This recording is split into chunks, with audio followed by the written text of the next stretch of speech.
Assalamualaikum cikgu. Terima kasih sebab sudi um, terima temu bual kita pada malam ini. Luangkan masa lah kan. Okey, sebelum tu cikgu boleh ceritakan tak biodata cikgu? Okay, Waalaikumsalam. Pertama sekali, nama saya Ainul Maidah binti Zulkifli. Saya merupakan guru prinsip perakaunan dan matematik untuk tingkatan 1, 4 dan 5 di SMK Beluran, Sabah. Saya telah berkhidmat selama 4 tahun. Okey, berbalik kepada tajuk asal kita, apakah pandangan cikgu tentang maksud kepelbagaian sosial budaya? Okay, bagi pendapat saya, kepelbagaian sosial budaya ni boleh dikategorikan sebagai satu hubungan masyarakat yang mempunyai perbezaan budaya.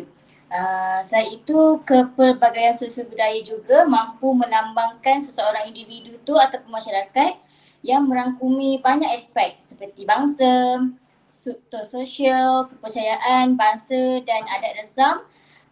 Contohnya, masyarakat di negara kita ni mempunyai kepercayaan yang berbeza mengikut agama masing-masing. Contohnya kalau sebagai contoh bahasa Melayu, dia memegang kepercayaan kepada agama Islam.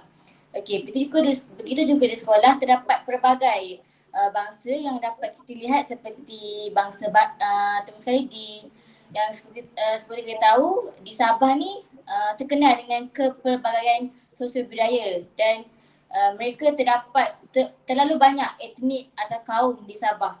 Okey, jadi seperti di sekolah saya dia terdapat bangsa Bajau, Sungai dan Tidong. Dan ada juga bangsa Melayu. Namun pelajar-pelajar di SMK Beluran ni didominasi oleh bangsa Bajau. Dan dari aspek struktur sosial pula terdapat dua peringkat struktur sosial di SMK Beluran iaitu kelas pertengahan dan kelas bawah. Di samping itu dari aspek adat resam pula terdapat pelbagai adat resam yang wujud di sekolah ini kerana pelajarnya terdiri daripada pelbagai kaum. Walaupun kaum Bajau mendominasi kaum di SMK Beluran. Okay, seterusnya saya nak bertanya kepada cikgu, apakah aspek utama yang menjadi medium untuk menyokong pengurusan bilik darjah yang mesra budaya?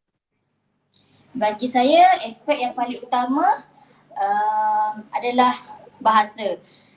Sebab kita menggunakan bahasa yang sama. Jadi ia memudahkan kita berkomunikasi serta memberikan arahan yang jelas yang mudah diikuti oleh murid. Jika di dalam kawasan sekolah, bahasa boleh digunakan sebagai medium untuk perpaduan dan untuk mengatasi masalah yang timbul kerana kita menggunakan bahasa yang sama. Namun mungkin berlainan jika murid perlu mendengar bahasa yang lain yang tidak difahami atau perlu menyelesaikan masalah dengan menggunakan bahasa yang tidak difahami oleh mereka. Jadi bahasa menjadi aspek yang efektif untuk menuju kepada pengurusan bilik darjah yang mesra budaya jika bahasa yang digunakan difahami oleh semua murid. Okey, seterusnya saya nak bertanya kepada cikgu, apakah kesan kepelbagaian sosial budaya dalam kalangan pelajar di SMK Beluran? Okey, bagi pendapat saya, kesan yang paling ketara akibat wujudnya sosial budaya yang pelbagai dalam kalangan murid dalam bilik darjah adalah penggunaan bahasa. Okey, hal ini kerana pelajar di SMK Beluran ini lebih selesa menggunakan bahasa ibunda mereka apabila berkomunikasi dengan rakan yang terdiri daripada suku kaum yang sama. Namun, kepelbagaian sosial budaya dalam kalangan murid ini juga menyebabkan pelajar SMK Beluran ini mengetahui tentang budaya lain menerusi interaksi sesama pelajar yang berbeza kaum. Oh, okey. Seterusnya bolehkah cikgu ceritakan apakah implikasi kepelbagaian sosial budaya dalam kalangan murid dari pelbagai aspek? Okey, bagi saya kesan ataupun implikasi kepelbagaian sosial budaya dalam kalangan murid di sekolah ini, yang pertama, dalam konteks murid, murid perlu menggunakan bahasa Melayu ketika berkomunikasi sama mereka. Jadi apabila mereka menggunakan bahasa yang sama, semangat perpaduan dalam kalangan murid ini dapat diwujudkan. Okey, untuk kesan yang kedua, dalam kalangan murid, mereka perlu memahami perbezaan dalam kalangan mereka yang berbeza kaum. Dan pentingnya untuk mereka memahami perbezaan ini adalah untuk kita mewujudkan penerimaan murid terhadap perbezaan aspek sosiobudaya dalam kalangan murid, dan ini dapat mewujudkan perasaan saling menghormati sesama mereka. Okey, untuk daripada aspek guru, kesan kepelbagaian sosiobudaya ini, guru perlu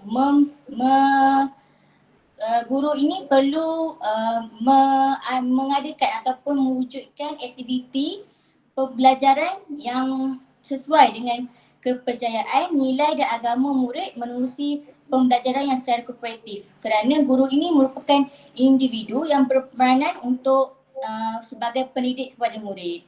Okey, yang kedua, guru juga perlu menggunakan bahasa Melayu ketika berkomunikasi untuk membudayakan penggunaan bahasa Melayu dalam kalangan murid. Okey, dalam bagi kesan ataupun implikasi kepelbagaian sosial budaya ini dalam kalangan sekolah adalah dalam pihak pengurusan sekolah seharusnya merancang aktiviti yang dapat mengeratkan hubungan dalam kalangan murid yang berbagai kaum.